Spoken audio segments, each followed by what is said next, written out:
Brasil, março de 2000.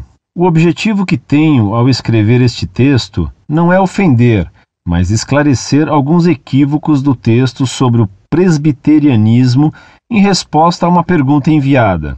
Em primeiro lugar, a teologia de Calvino não tem como centro a predestinação, o que pode ser constatado no espaço que ele dá a esta doutrina na sua principal obra, As Institutas. Ele fala desta doutrina apenas no livro 3º, nas páginas 384 a 408. A doutrina da dupla predestinação é mencionada por Calvino, mas desenvolvida por Beza apenas posteriormente. Calvino, ao defender esta doutrina, está concordando com Santo Agostinho, citado por Calvino com grande constância, páginas 386 a 388, por exemplo, e com a Bíblia citada com veemência por Calvino. Quanto à segunda crítica, de que Calvino afirmou que os sinais de que um indivíduo é predestinado são os sucessos que obtém na sua vida, esta é uma análise infeliz de Max Weber. Na realidade, os desdobramentos da teologia calvinista,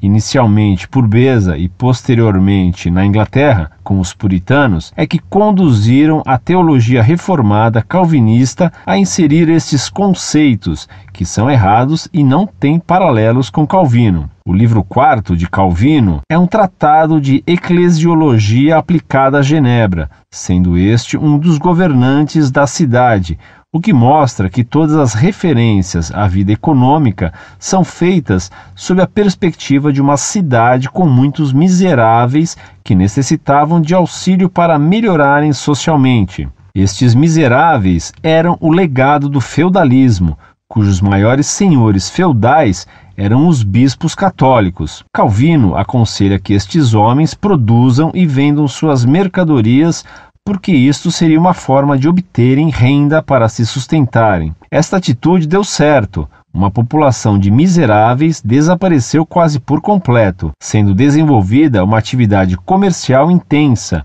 em que a riqueza foi dividida. Se isto se transformou no século XVIII no capitalismo selvagem, isto não foi culpa de Calvino, que buscou justiça social pela sua atitude. Isto é culpa dos puritanos, cujas críticas de Weber deveriam ser direcionadas. André Bieler, no livro O Pensamento Econômico Social de Calvino, refuta essas teses com grande sucesso. Kendall afirma, quanto à modificação puritana da teologia de Calvino, o seguinte: o efeito teológico provocado por Beza foi tanto eclesiológico quanto soteriológico, extrapolando o pensamento de Calvino em ambas áreas. Portanto, os ataques feitos ao calvinismo não são ataques a Calvino, são ataques aos desdobramentos posteriores que têm alguns equívocos teológicos que fizeram surgir a exploração capitalista e a sese indolente.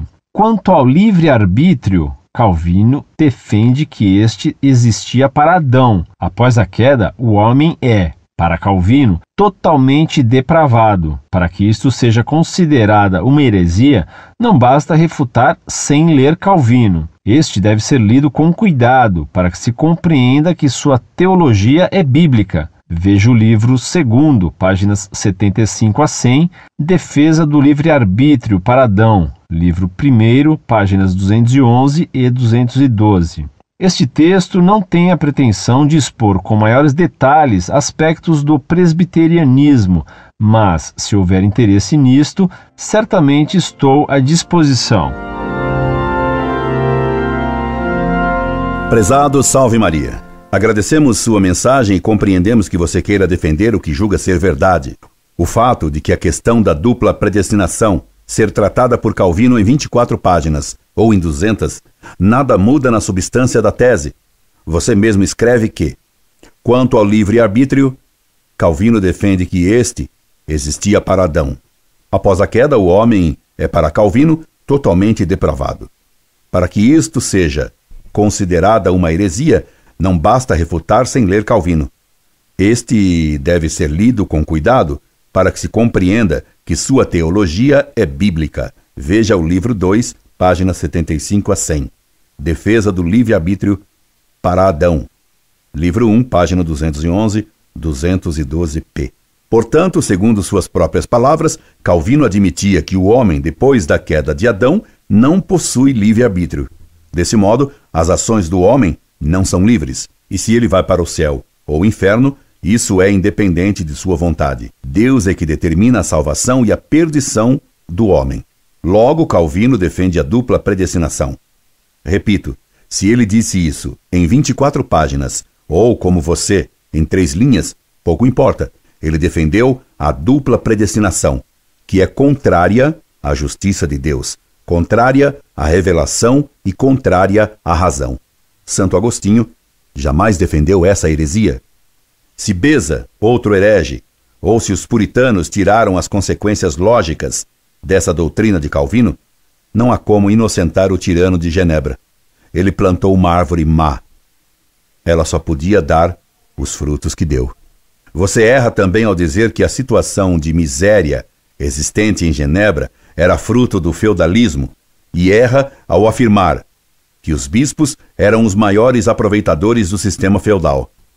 Quando Calvino se infiltrou em Genebra para lá instaurar suas heresias e sua tirania sangrenta, já se estava no século XVI, esse pleno período absolutista e não feudal.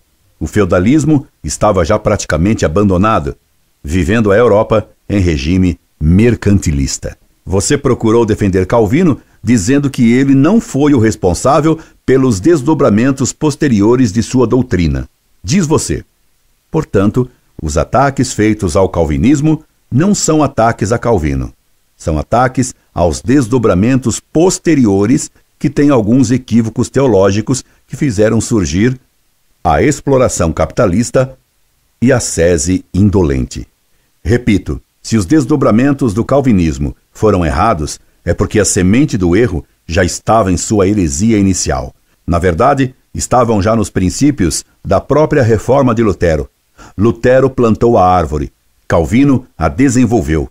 Os anabatistas levaram-na a seus últimos frutos malignos, comunismo de bens.